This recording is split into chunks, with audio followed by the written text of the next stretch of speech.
Wahyu Makutha Rama, modal utama Satria Piningit untuk menjadi pemimpin yang sejati.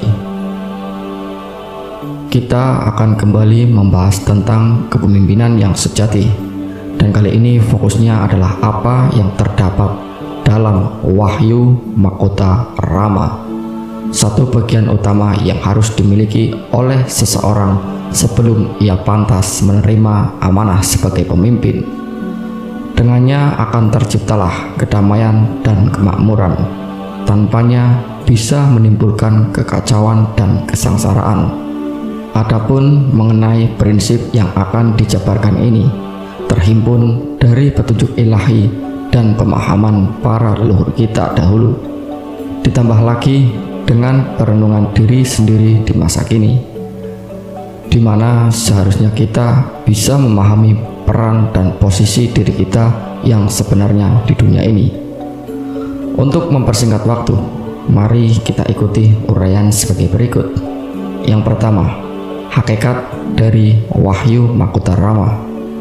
Kata Wahyu Makutha Rama berarti kebenaran Tuhan yang bersifat memancar, sehingga Wahyu Makutha Rama di sini berarti suatu petunjuk hidup yang berasal dari pancaran cahaya ilahi.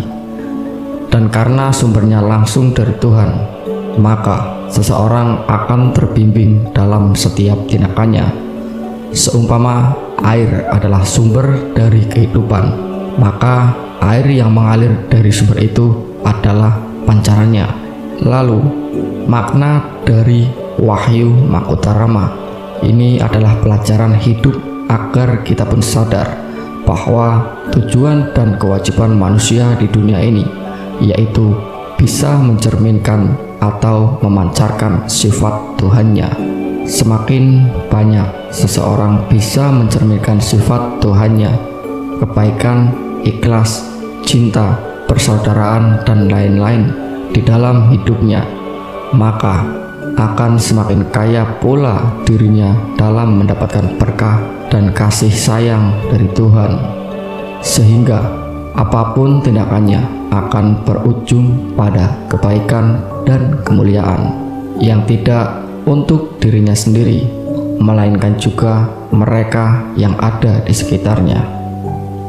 Wahyu yang dibahas di sini bukanlah wahyu kenabian yang diterima khusus oleh para nabi dan rasul, tetapi sesuai dengan kebudayaan Jawa yang diartikan sebagai sebuah konsep yang mengandung pengertian suatu karunia dari Tuhan yang diperoleh oleh manusia secara gaib.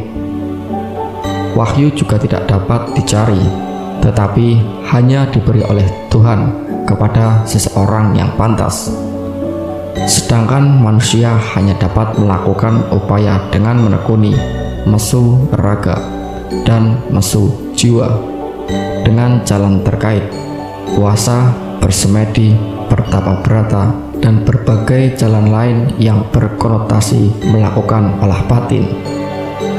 Tapi tidak satupun kegiatan laku batin itu akan mendapatkan wahyu selain atas kehendak atau anugerah Tuhan yang Maha Esa.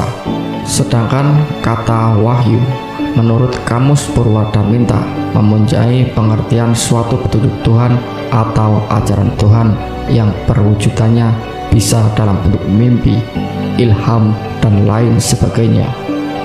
Jadi, seorang pemimpin sejati itu, fokus kita di sini adalah memimpin sebuah bangsa dan negara, haruslah mendapatkan Wahyu Makutha Rama ini dan terus mempraktekannya dalam kehidupan sehari-hari. Karena pribadi yang akan mengembalikan kejayaan manusia itu juga haruslah mendapat bimbingan langsung dari Sang Maha Pencipta. Segala tindakannya harus berdasarkan petunjuk dari Tuhan, bukan atas dasar keinginan dan nafsunya sendiri, yang tentunya akan memberikan dampak yang sangat baik bagi kehidupan makhluk di bumi ini. Tapi untuk bisa mendapatkan itu semua, seseorang harus tekun dalam menjalankan panca dasa brata yang akan dibahas dalam poin selanjutnya. Tanpa hal itu, mustahil baginya menerima wahyu Makutha Rama, apalagi wahyu keprambon atau hak atas kepemimpinan bangsa dan negara. Yang kedua, Panca Dasa Brata Kontamaning Prabu. Kita tentu menyadari bahwa sebelum manusia diciptakan, maka alam semesta jauh lebih dulu diciptakan.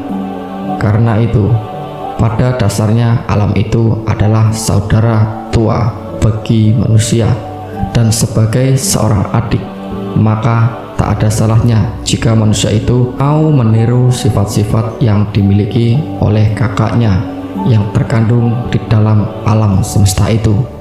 Dan alam semesta yang dimaksud di sini minimal ada 15, yaitu sebagai berikut. Yang pertama, Kisma atau Prataha atau tanah. Kedua, Tirta atau air. Ketiga, Engni yaitu api. Keempat, Bayu yaitu udara atau angin. Kelima, Ardi atau Giri yaitu gunung. Keenam, Tasik atau Sagara yaitu samudra atau lautan. Ketujuh, Buwana yaitu bumi. Kedelapan, Chandra yaitu bulan. Kesembilan, Surya yaitu matahari. Kesepuluh, Kartika yaitu bintang.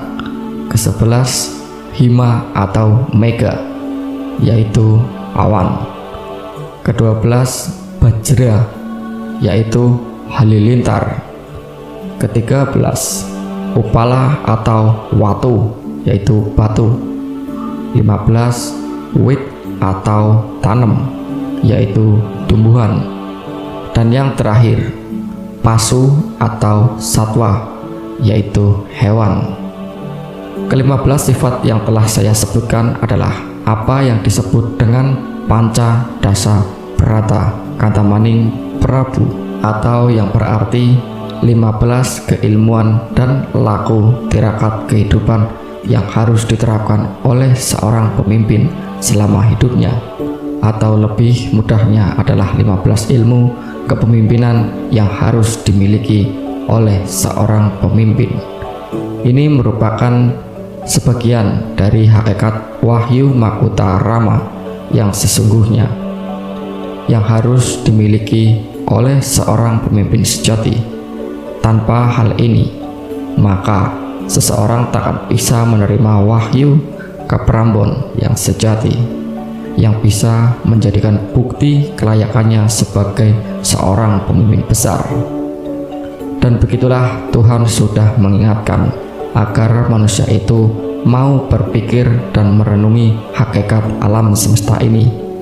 Lihatlah bahwa mereka, yaitu alam semesta, selalu tunduk dan hanya mengikuti perintah dari Hyang Aruta atau Tuhan yang Maha Esa.